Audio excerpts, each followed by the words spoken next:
A very good morning, dear students. Welcome to e-learning classes of Sacred Hearts of the subject economics. Dear students, in the previous lecture, we have started our topic of scope of statistics out of the first chapter of statistics.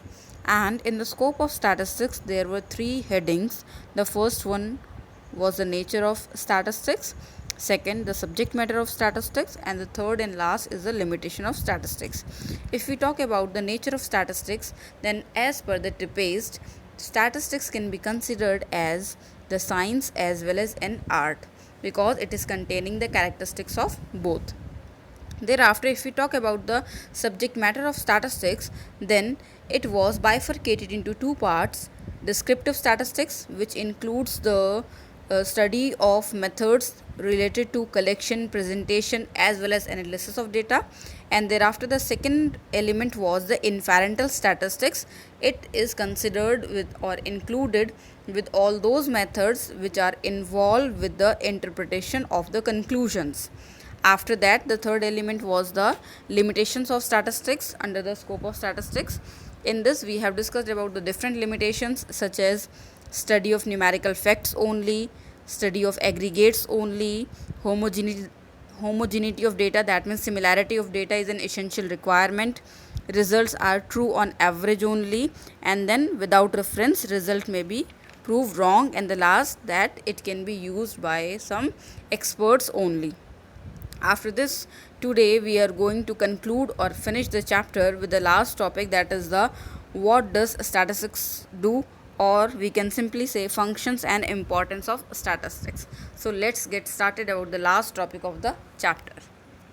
See over here beta, the topic is what statistics does. Statistics क्या करती है या फिर functions and importance of statistics. The very first point is the quantitative expression of economic problem. We all know what is the economic problem. Any of the bad impact on the economy having the economic consequence considered as the economic problem. So statistics used to define every of the economic problem in the terms of quantity, in the terms of number, so that the magnitude of the economic problem or the seriousness of the economic problem can be identified, and the remedies or the corrective actions can be taken according to the severity of the economic problem. Second is the intersectoral and intertemporal comparison. Dear student, after the study of the economic problems, what does the economists used to do? They used to do the intersectoral and intertemporal comparison of the economic problem. And now what is the intersectoral comparison? It means the comparison across different sectors of the economy. For example, we are studying about the primary sector, secondary sector and tertiary sector. For example, we are studying about the unemployment problem in the rural area or in the urban area.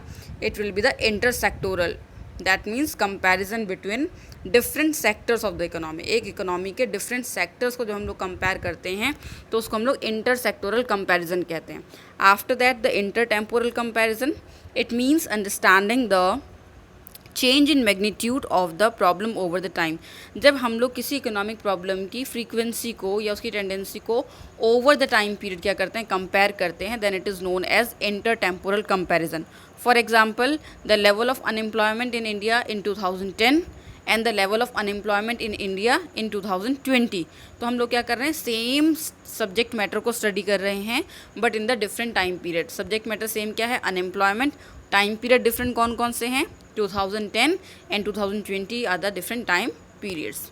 इसके बाद next देखेंगे working out cause and effect relationship. If we talk about the economist, then they used to find out the cause and effect relationship between the different sets of data.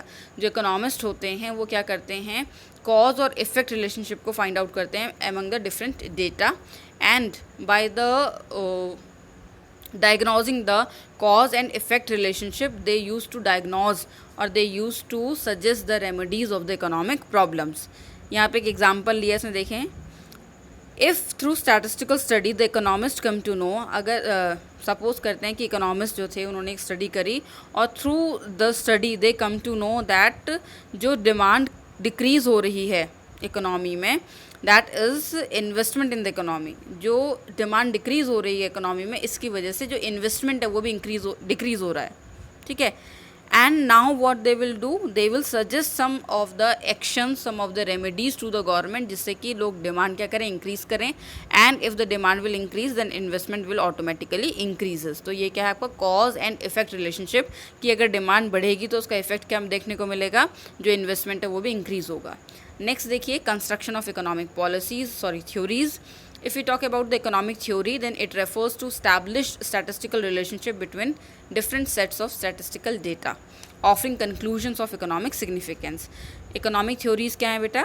These are the statistical relationship, different data के बीच में statistical relationship, जो कि क्या है, economic significance के होते हैं, उनको हम लोग economic theories बोलते हैं. For example, the well-known inverse relationship between the price of a commodity and its demand. ये well-known inverse relation है किसके बीच में, कैसा relation, inverse relation, किसके बीच में, price and demand के बीच में. And therefore it is a part of economic theory, और इसीलिए ये economic theory का part है. नेक्स्ट देखते हैं इकोनॉमिक फॉरकास्टिंग. यहाँ पे फॉरकास्टिंग का मतलब क्या है बेटा, that means assessing the future events in advance related to the economy. ये आपकी लाइफ से रिलेटेड एस्ट्रोलॉजी नहीं कर रहा है. यहाँ पे फॉरकास्टिंग का मतलब है कि इकोनॉमिक पैटर्न को स्टडी करके, पास्ट ईयर के पैटर्न्स को, प्रेजेंट को स्टडी करके आने वाले टाइम में इकोनॉमी में होने वाले इकोनॉमिक चेंजेस को रिवेल करना, that is the economic forecasting. And it can be done only with the help of the statistical data. अगर आपके पास स्टैटिस्टिकल डेटा नहीं है तो आप स्टडी नहीं कर पाओगे. And if you will be unable to study, तो आप कोई भी कंक्लूड नहीं कर पाओगे, कंक्लूजन नहीं दे पाओगे. ठीक है. लास्ट देखिए, formulation of policies. Now what is to be done, क्या होता है बेटा, देखिए, with the help of statistics data related to different important aspects of the economy is collected. Statistics की हेल्प से कंट्री की जो NGOs हैं, डिफरेंट ऑर्गेनाइजेशंस हैं, जो गवर्नमेंट है, वो क्या करती है, डिफरेंट इंपॉर्टेंट आस्पेक्ट्स से जो उनकी डेटा है उसे कलेक्ट करती है.